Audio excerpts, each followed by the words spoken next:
Posso trazer uma coisa que tá na moda aqui, que é nesse âmbito também do trabalho, não sei o que lá, blá, blá, blá. Por favor, cara. Né?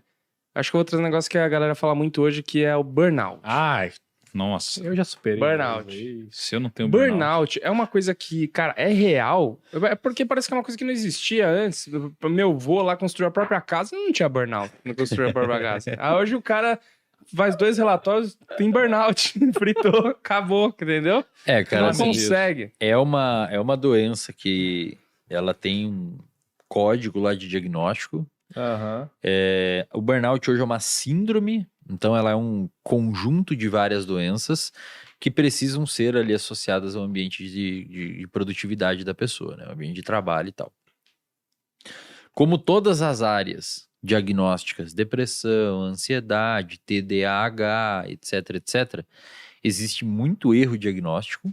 Então tem paciente que chega, meu trabalho, não sei o quê, mas daí você vai olhar, tá tudo certo no humor dela em outras áreas, é só relacionado ao trabalho, e muitas vezes tem um agente específico no trabalho, não é um contexto global, etc. Então é um diagnóstico mega complexo de fazer e tem que ser feito com cuidado por um especialista.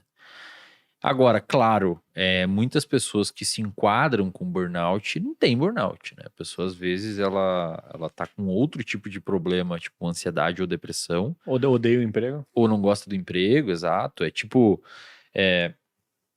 você falou ali do café, né? Imagina, como se você tivesse que tomar café, almoço e janta todo dia naquele lugar. Tipo, o tempo ia virar um inferno na sua vida, né? Imagina ficar o dia inteiro ali e tal. Então, o burnout é isso. Às vezes a pessoa, de fato, não gosta do emprego.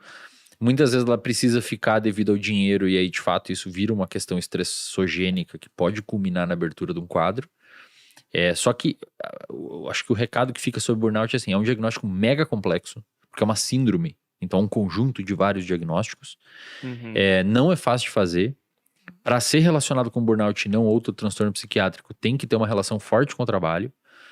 E muito provavelmente, como vários outros transtornos, como por exemplo o TDAH, que hoje está na moda todo mundo ter, existe uma população específica que desenvolve aquilo e não é todo mundo que fala que realmente tem aquilo. Né? Mas o burnout, ele é o que exatamente, assim? Qual que é o que o cara vai sentir? O cara vai por que não fritar, existia, pifar? assim, cara? Tipo, ou pelo menos eu nunca tinha ouvido falar, porque...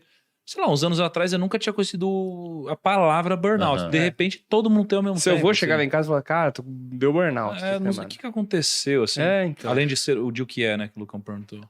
Cara, muitos diagnósticos psiquiátricos não existiam antes. Transtorno bipolar não existia.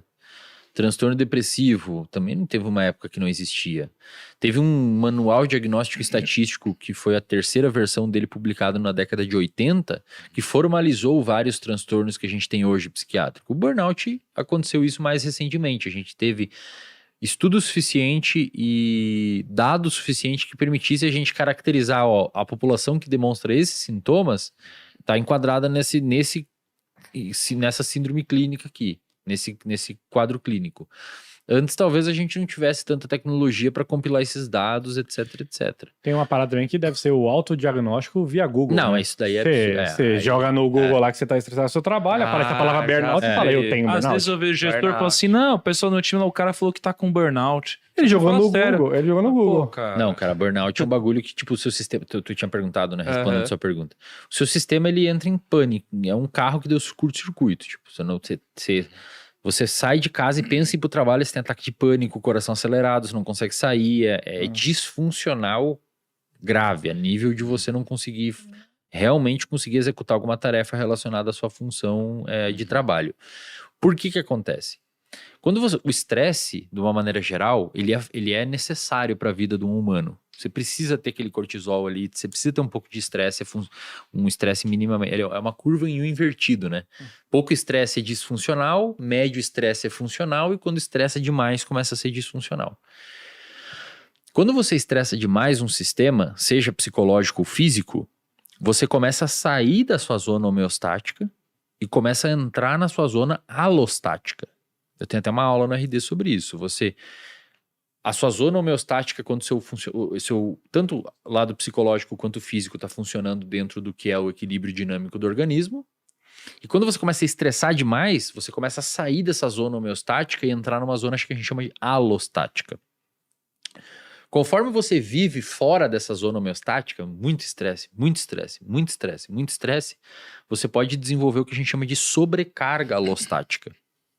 E dependendo dos seus mecanismos de proteção, por exemplo, se você tem rede de apoio, tá noivo e tal, pô, minha noiva me apoia, minha família, o meu chefe, não sei o quê, você consegue sobreviver mais tempo nessa zona alostática que é perigosa. Se você não tem, cara, em pouco tempo o seu sistema começa a pifar. A nível psicológico, você abre uma depressão, uma ansiedade, um pânico, um estresse pós-traumático, que tudo isso meio junto sugere um burnout. A nível físico, se você treina demais na academia, você pode visitar essa zona alostática e o problema que isso vai culminar dessa sobrecarga alostática é você lesionar. Então, o seu sistema ele não pode ser estressado tanto. Você tem que dar um estresse para ele para ser adaptativo. Por exemplo, fazer dieta, treinar, às vezes é estressante, mas é importante esse estresse para o seu sistema. Estudar, às vezes é estressante, mas trabalhar, às vezes é estressante, mas é importante. Só que se isso começar a virar uma zona, a você ter sobrecarga alostática, o seu sistema começa a dar tilt, e aí começam a abrir esses quadros. E é aquele cálculo inteiro. Se você é um cara mais protegido psicologicamente, tem mais fatores protetores, tenta dormir bem, tenta comer bem, tem uma boa rede de apoio, tem uma galera, uns amigos legais, tem uma consciência emocional maior, se conhece melhor, você suporta mais tempo do que uma pessoa que tem mais fator de risco, né? Geralmente o cara já tá com a vida ferrada em todas as áreas, né? Exato. E aí ele fala, putz, o trabalho tá foda. Isso. Aí às vezes o próprio trabalho deixa ele estressado, que ele foi ríspido com as pessoas, afasta todo mundo. Aí virou uma bola de neve gigantesca.